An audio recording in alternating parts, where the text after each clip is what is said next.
मैं दुनिया में उन बदकिस्मत लड़कियों में से थी जिसके माँ बाप बचपन में इस दुनिया से चले गए थे और मैं अपने मामा मामी के रहमो करम पर पल रही थी।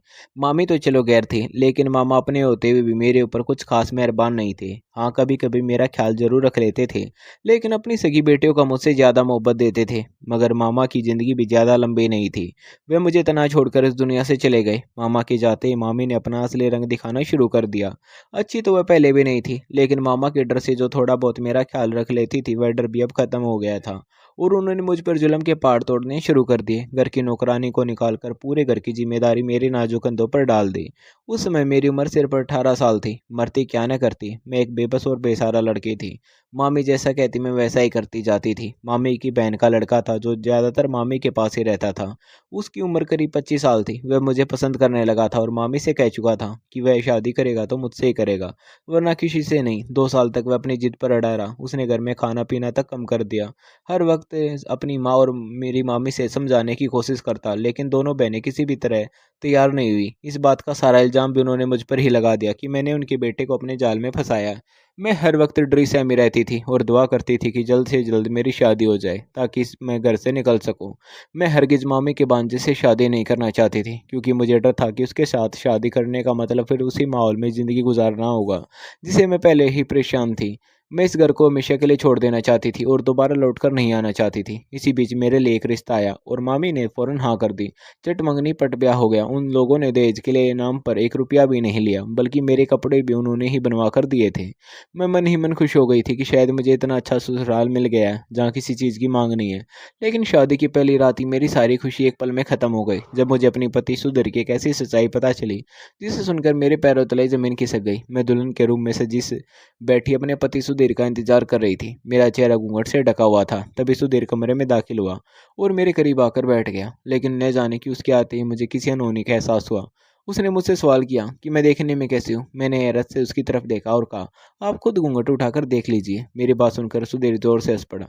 मुझे उसके इस तरह हंसने की वजह समझ नहीं आई, और हैरानी इस बात की भी थी कि उसने मेरा घूंघट उठाने की कोशिश तक नहीं की थी। मैंने तो यही सुना था कि शादी की पहली रात पति ही अपनी दुल्हन का घूंघट उठाता है, उसकी तारीफ करता है और उसे खुश करने की कोशिश करता है। लेकिन सुधीर ने ऐसा कुछ नहीं किया। जब काफ़ी देर तक उसने मेरी तरफ ध्यान नहीं दिया तो मैंने खुद ही घूंघट हटा लिया। मैंने देखा कि वह मेरी तरफ देख ही नहीं रहा, बल्कि सामने की तरफ चेहरा किए बैठा था। मेरा दिल डूब सा गया। मैंने धीरे से पूछा, क्या आप मुझसे नाराज़ हैं? क्या आप इस शादी से खुश नहीं हैं, जो मेरी तरफ देख भी नहीं रहे? मेरी बात सुनकर वह हंस पड़ा। मुझे उसका व्यवहार अजीब लग रहा था। मुझे लगा शायद वह इस शादी से खुश नहीं है, या फिर किसी और को पसंद करता था और मजबूरी में उससे मेरी शादी कर दी गई है। मैंने उससे पूछा कि क्या वह किसी और को पसंद करता था, लेकिन उसने कोई जवाब नहीं दिया। मेरा दिल जैसे किसी ने मुट्ठी में दबा दिया हो। मैं सोच रही थी, अगर सुधीर मुझे पसंद नहीं करता तो पहले ही बता देता। मैं क्या सोचकर यहाँ आई थी और क्या हो रहा है। मुझे उम्मीद थी कि जब वह मेरा चेहरा देखेगा तो शायद उसे मेरी खूबसूरती पसंद आ जाएगी, लेकिन वह तो मेरी तरफ देख ही नहीं रहा था। मैंने कहा, सुधीर क्या बात है, आपने मुझसे बात कर रहे हो और नहीं मेरी तरफ देख रहे हो? मेरी बात सुनकर उसने बहुत शांत आवाज में कहा, अनीता जी, क्या आपको किसी ने नहीं बताया कि मैं देख नहीं सकता? अचानक उसके मुंह से ये बात सुनकर मुझे लगा कि वह मजाक कर रहा है। मैंने हैरत से उसकी तरफ देखा और कहा, सुधीर, ये मजाक का समय नहीं है। मुझे इस तरह का मजाक बिल्कुल पसंद नहीं है। आपने बारे में मैंने ऐसी कोई बात नहीं सुनी। मेरी बात सुनकर वह फिर मुस्कुराया और बोला, नीता जी, ये दुनिया बड़ी अजीब है। इंसान के अंदर कोई खूबी हो तो लोग उससे मोहब्बत करते हैं, लेकिन अगर उसके अंदर कोई कमी हो तो वही लोग उसे दूर होने लगते हैं। तुम इस समय मेरी मोहब्बत को बहुत बड़ा सम्मान देना चाह रही हो, क्योंकि तुम्हें लगता है कि मेरे अंदर कोई कमी नहीं है। लेकिन मैं तुम्हें बता दूं कि मैं तुम्हारी उम्मीदों पर खरा नहीं उतर सकता, क्योंकि मैं देख नहीं सकता। मैं पैदाइश ही दृष्टिहीन हूँ। मैंने लोगों से सुन रखा है कि तुम बहुत खूबसूरत हो, लेकिन अफसोस मैं तुम्हारी खूबसूरती देख नहीं सकता। सुधीर की बातें सुनते सुनते मुझे यकीन हो गया कि वह मजाक नहीं कर रहा था। यह मेरी जिंदगी का सबसे कड़वी सच्चाई थी जो शादी की पहली रात मेरे सामने आ गई थी। मैं फटी-फटी आँखों से उसे देख रही थी। मेरे सपनों का महल एक पल में ढह गया था। मैं क्या सोचकर यहाँ आई थी, और जिस इंसान को अपना सहारा समझकर आई थी, उसे खुद ज़िंदगी के रास्ते महसूस करके तय करने पड़ते थे। मेरा गुस्सा और दुःख दोनों बढ़ते जा रहे थे। मैं अचानक खड़ी हो गई और गुस्से में कहा, आप लोगों को शर्म नहीं आई, एक गरीब बेसहारा लड़की के साथ इतना बड़ा सच छिपाते हुए? सुधीर ने कहा कि हमने सब कुछ सच तुम्हारी मामी को बता दिया था और उन्होंने कहा था कि तुम इस रिश्ते के लिए राजी हो। मेरी आंखों में आंसू आ गए। मैंने कहा, मैं राजी हूँ? क्या मैं ऐसे रिश्ते के लिए राजी हो सकती थी? मुझे कुछ भी नहीं बताया गया था। हे भगवान, मैं कहाँ जाऊँ? मैं तो अपनी सारी उम्मीदें लेकर यहाँ आई थी। मैंने सोचा था अब उस घर में दोबारा नहीं लौटना पड़ेगा, लेकिन अब मेरे सामने कोई रास्ता नहीं था। मैं रोने लगी। सुधीर ने मुझे शांत करने की कोशिश की, मगर मेरा गुस्सा इतना बढ़ चुका था कि मैंने उसका हाथ पीछे कर दिया। कुछ देर वह मेरे पास खड़ा रहा, फिर चुपचाप अपने बिस्तर पर जाकर लेट गया और कुछ ही देर में सो गया। लेकिन मेरी आंखों से नींद कोसों दूर थी। रात को न जाने कौन सा पैर था जब मेरी आंख लगी। सुबह हुई थी। सुधीर भी मेरी हलचल से जाग गया। उसने सारे का अंदाजा लगाते हुए उठने की कोशिश की, लेकिन मैं इतनी नाराज थी कि मैंने उसकी मदद करना भी जरूरी नहीं समझा। वह अपने कमरे से परिचित था, इसलिए सावधानी से रास्ता महसूस करते हुए वो उस रूम चला गया और कुछ देर बाद बाहर आया। उसने मुझे पुकारा, नहीं था क्या तुम यहाँ हो? मैं कमरे में ही थी, लेकिन मैंने उसकी बात का कोई जवाब नहीं दिया। मेरा दिल बहुत दुखी था। मेरी उम्र सिर्फ 20 साल थी और मुझे लग रहा था कि मेरी ज़िंदगी के सारे सपने एक साथ टूट गए हैं। आज मुझे अपने माँ बाप की बहुत याद आ रही थी। अगर वे जिंदा होते तो शायद कभी मेरे साथ ऐसा नहीं होने देते। दिन गुजरते गए, लेकिन मेरा मन ससुराल में नहीं लग रहा था। एक दिन मेरी सास ने मुझे समझाया कि तुम्हारी मामी को हमने सारी सच्चाई पहले ही बता दी थी।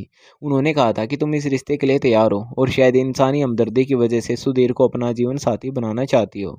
मेरी सास ने आगे कहा कि हमें अपने खानदान को आगे बढ़ाने की भी उम्मीद है। सुधीर दिल का बहुत अच्छा इंसान है। तुम एक बार उसे दिल से अपना कर देखो, तुम्हारी जिंदगी बदल जाएगी। अपनी सास की बातें सुनने के बाद मुझे एहसास हुआ कि मेरे ससुराल वालों ने मुझसे सच नहीं छिपाया था, बल्कि मेरी मामी ने मुझे अंधेरे में रखा था। मेरा गुस्सा फिर भी कम नहीं हुआ था। मैंने गुस्से में अपनी सास से कह दिया कि फिर आपको अपने बेटे की शादी करने की जरूरत ही क्या थी। मेरी आवाज़ ऊंची हो गई। मेरी बात सुनकर मेरी सास की आंखों में आंसू आ गए। उन्होंने कहा, मेरे बेटे को उसकी कमी के नाम से मत पुकारो। वह भले ही देख नहीं सकता, लेकिन उसका दिल बहुत अच्छा है। तुम्हें पता नहीं। यह बात सुनकर मुझे और गुस्सा आ गया।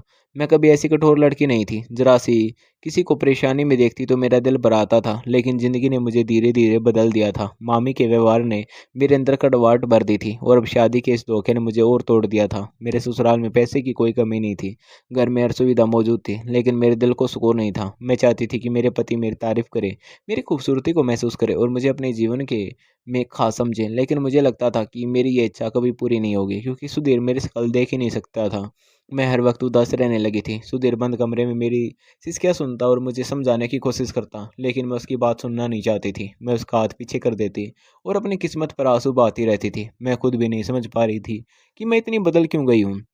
इसी बीच एक दिन सुधीर ने बताया कि उसे इलाज के लिए शहर से बाहर जाना है और लौटने में देर होगी। वह ड्राइवर के साथ चला गया। उसके जाने के बाद घर में मेरे पास करने को ज़्यादा कुछ नहीं था, क्योंकि घर में नौकरानियां थीं। रात को काफ़ी देर बाद प्यास की वजह से मेरी आँख खुली। मैं उठकर किचन में पानी लेने गई, तभी अचानक मुझे अपने पीछे किसी की मौजूदगी एहसास हुई। इससे पहले कि मैं कुछ समझ पाती, किसी ने मेरा मुंह ढक दिया ताकि मेरी आवाज़ बाहर न जाए। मैं बहुत डर गई और खुद को छुड़ाने की कोशिश करने लगी। तभी उस अजनबी ने धीमी आवाज़ में कहा, घबराओ मत, मैं तुम्हें नुकसान पहुंचाने नहीं आया हूँ। तुम बहुत खूबसूरत हो। मैंने तुम्हें कई बार देखा है और तुम्हारी उदासी ने मुझे परेशान किया है। मैं तुम्हारे पड़ोस में रहता हूँ और रोज रोज अपनी खिड़की से तुम्हें बालकनी में देखता हूँ। तुम्हारी आंखें आंसुओं के लिए नहीं, बल्कि मुस्कुराहट के लिए बनी है। उसने अपना चेहरा ढक रखा था, इसलिए मैं उसका चेहरा नहीं देख पा रही थी, सिर्फ उसकी आंखें दिखाई दे रही थी।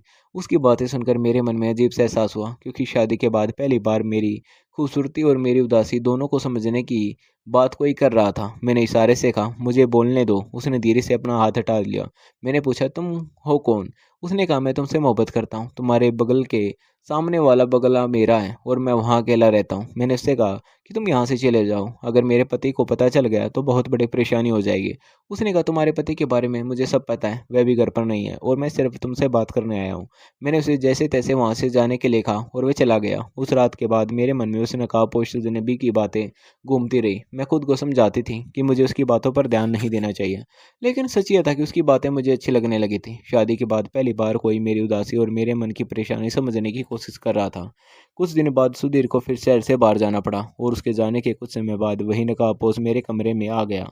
उसने कहा, नीता, तुम्हारी आंखों की उदासी मुझे अच्छी नहीं लगती। तुम बहुत खूबसूरत हो, तुम्हें हर वक्त परेशान नहीं रहना चाहिए। मैंने उससे कहा कि तुम मेरे बारे में इतना क्यों सोचते हो? उसने जवाब दिया, क्योंकि मैं तुम्हें रोज़ देखता हूँ और तुम्हारी परेशानी मुझे बेचैन करती है। मैंने उससे अपना चेहरा दिखाने को कहा, लेकिन उसने साफ मना कर दिया और कहा कि अभी सही समय नहीं आया है। जब समय आएगा तब मैं खुद अपना चेहरा दिखाऊंगा। उसकी बातें सुनकर मेरे मन में उसके बारे में जानने की जिज्ञासा बढ़ती जा रही थी। वह जब भी आता मेरी बातें सुनता और मेरा मन हल्का करने की कोशिश करता था। धीरे धीरे मुझे उसकी आदत सी होने लगी थी। फिर भी मैं खुद को याद दिलाती कि वह मेरे लिए एक अजनबी है और मुझे उससे दूरी रखनी चाहिए। एक दिन उसने मेरा हाथ थामने की कोशिश की तो मैंने तुरंत अपना हाथ पीछे कर लिया। मैंने कहा कि तुम मेरे लिए गैर हो और मैं अपनी सीमाएं नहीं भूल सकती। वह कुछ देर चुप रहा, फिर बोला, मैं तुम्हारी इज्जत करता हूँ और तुम्हें किसी परेशानी में नहीं डालना चाहता।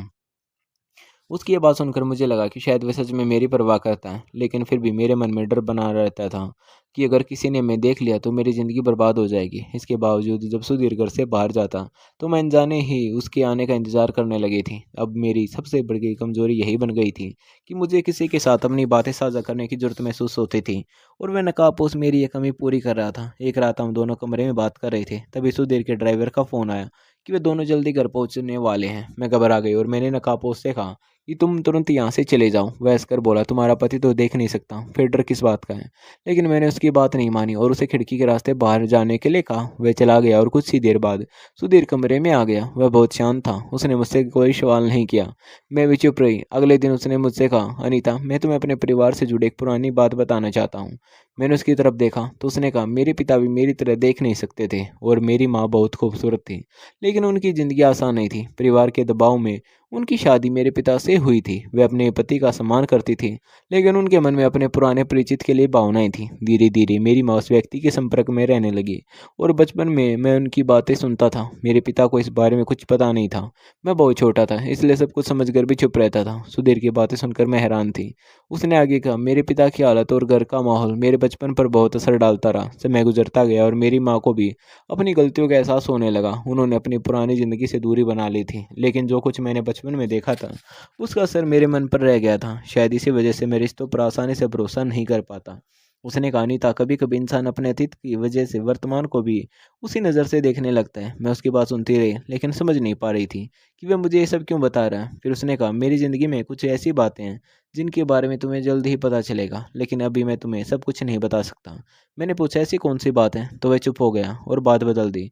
उस दिन पहली बार मुझे लगा कि सुधीर खुद को अपने अंदर कोई बड़ा राज छिपाए हुए है। दूसरी तरफ नकाबपोश की बातें मेरे मन को परेशान कर रही थी। मैं दो अलग अलग सच्चाइयों के बीच उलझ गई थी। एक तरफ मेरा पति था जिसे मैं नाराज थी, और दूसरी तरफ एक अजनबी था जिसकी बातें मुझे अपनेपन का एहसास कराती थी। कुछ दिनों तक यह सिलसिला चलता रहा। फिर एक रात सुधीर ने अचानक मुझसे कहा, अनीता, आज मैं तुम्हें अपनी ज़िंदगी का सबसे बड़ा सच बताने वाला हूँ। मैंने उसकी तरफ देखा तो उसने कहा, मैं हमेशा से देख नहीं सकता था, ऐसा नहीं है। बचपन में मेरी आंखों की रोशनी ठीक थी, लेकिन धीरे धीरे कम होती गई, और एक समय ऐसा आया जब मैं बिल्कुल देख नहीं पाता था। बाद में इलाज और ऑपरेशन के बाद मेरी आंखों की रोशनी वापस आ गई थी, लेकिन मैंने यह बात अपनी माँ को नहीं बताई। मैं उनके सामने खुद को अब भी दृष्टि ही नहीं दिखाता रहा, क्योंकि बचपन में मैंने अपनी माँ की ज़िंदगी से जुड़ी कुछ ऐसी बातें देखी थी जिन्होंने मेरे मन में रिश्तों को लेकर डर भर दिया था। मेरे पिता देख नहीं सकते थे और मेरी माँ अपने पुराने परिचित के संपर्क में रहती थी। मैं छोटा था, लेकिन घर का माहौल सब कुछ समझा देता था। मेरे पिता को इस बात की जानकारी नहीं थी और मैं उन्हें दुखी नहीं करना चाहता था, इसलिए चुप रहा। समय के साथ मेरे पिता इस दुनिया से चले गए और मेरी माँ को अपनी गलतियों का एहसास हुआ। उन्होंने अपनी ज़िंदगी बदल ली, लेकिन मेरे दिल में वह पुराना डर रह गया था।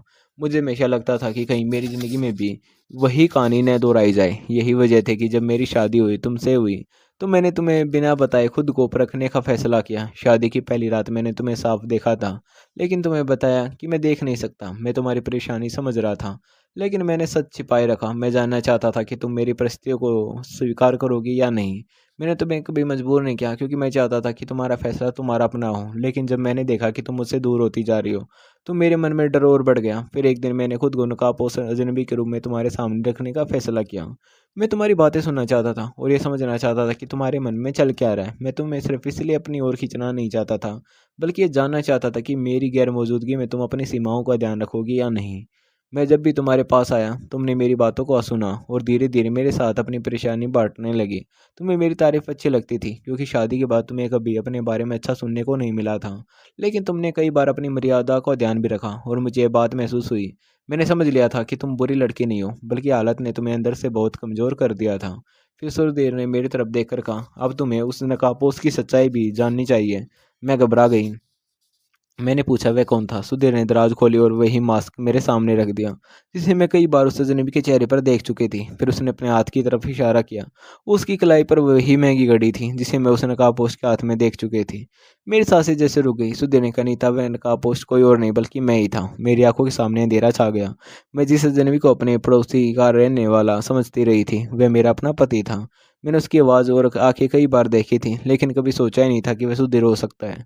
सुधीर ने कहा, मैं तुमसे नाराज़ हूँ, लेकिन उससे ज़्यादा मैं खुद से नाराज़ हूँ। मैंने अपनी माँ के पुराने दुख की सज़ा तुम्हें देने की कोशिश की। मैंने तुम्हें आजमाया और तुम्हें ऐसी स्थिति में डाल दिया कि जो तुम्हारे लिए बहुत कठिन थी।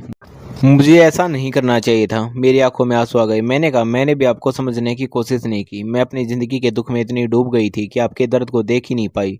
मुझे लगा था मेरी ज़िंदगी ख़त्म हो गई है। इसलिए जब किसी ने मेरी तारीफ़ की और मेरी बातें सुनी तो मुझे अच्छा लगा। लेकिन मैंने ये नहीं सोचा कि मैं अपने पति से दूर होती जा रही हूँ। सुधीर ने कहा, नीता, तुम्हारे साथ शुरुआत में सबसे बड़ा धोखा तुम्हारी मामी ने किया। उन्होंने तुम्हें सच्चाई नहीं बताई, लेकिन बाद में मैंने भी तुम्हारे साथ सही नहीं किया। मैंने तुम्हें परखा और तुम्हारे मन को उलझाया। इसलिए मैं भी अपनी गलती को स्वीकार करता हूँ। मैंने रोते हुए कहा, सुधीर, अगर आप मुझे माफ़ कर सकें तो मैं भी अपनी गलती मानती हूँ। सुधीर ने कहा, मेरा हाथ थाम कर कहा, हम दोनों से गलतियाँ हुई हैं, लेकिन अब हमें उन्हें दोहराना नहीं है। उस पल मुझे एहसास हुआ कि मैं जिस इंसान को अपनी ज़िंदगी का सबसे बड़ा दुख समझ रही थी, वही मेरी ज़िंदगी का सबसे सच्चा सहारा बन सकता था। मुझे अपनी सोच पर शर्मिंदगी हुई। मैंने सिर्फ उसकी कमी देखी थी, उसके दिल को नहीं देखा था, और उसने भी मेरी कमज़ोरी को समझने के बजाय मुझे परीक्षा में डाल दिया था। लेकिन अब हम दोनों ने एक दूसरे को समझने का फैसला कर लिया। इसके बाद सुधीर अपनी माँ के पास गया और उन्हें बताया कि उसकी आंखों की रोशनी वापस आ चुकी है। उसकी माँ सुनकर भावुक हो गई। उन्होंने रोते हुए कहा, बेटा, मैंने अपनी ज़िंदगी में बहुत गलतियाँ की हैं और शायद उन्हीं गलतियों की वजह से तुम्हारे मन में इतना दर्द रहा। सुधीर ने कहा, माँ, मैंने आपको बहुत पहले ही माफ़ कर दिया था, लेकिन अब मैं चाहता हूँ कि हमें अपने पुराने दुख पीछे छोड़ दें। उसकी माँ ने मुझे भी अपने पास बुलाया और मेरे साथ हुए धोखे के लिए माफ़ी मांगी। मैंने भी उन्हें माफ़ कर दिया, क्योंकि अब मुझे समझ आ गया था कि हर इंसान अपनी ज़िंदगी में किसी न किसी दर्द से गुजरता है और गलतियां करने के बाद बदलने का मौका हर किसी को मिलना चाहिए। धीरे धीरे हमारे घर का माहौल बदल गया। मेरी सास ने अपनी बाकी ज़िंदगी शांति और भगवान की भक्ति में बिताने का फैसला किया और सुधीर ने अपने मन से पुराना बोझ उतार दिया। मैंने भी अपने पुराने दुखों को पीछे छोड़ दिया। अब मुझे अपने पति से सिर्फ अपनी खूबसूरती की तारीफ सुनने की जरूरत नहीं थी, क्योंकि मुझे समझ आ गया था कि सच्चा जीवन साथी वह होता है जो चेहरे से ज़्यादा दिल और भावनाओं को समझे। आज जब मैं पीछे मुड़कर देखती हूँ तो मुझे एहसास होता है कि उस समय सुधीर की आंखों में कमी नहीं थी, बल्कि मैं अपनी सोच में उलझी हुई थी। मैंने उसकी परिस्थितियों को समझने बिना उसे अपने जीवन का बोझ मान लिया था, और सुधीर ने भी अपनी माँ के अतीत के डर में मुझे ऐसी परीक्षा दे दी थी जिसकी जरूरत नहीं थी। हम दोनों ने अपनी गलतियों को स्वीकार किया और एक नई शुरुआत की। दोस्तों, आपको हमारी कहानी कैसी लगी हमें कमेंट करके ज़रूर बताएं, और आप चैनल पर नए हैं तो चैनल को सब्सक्राइब करना न भूलें। धन्यवाद।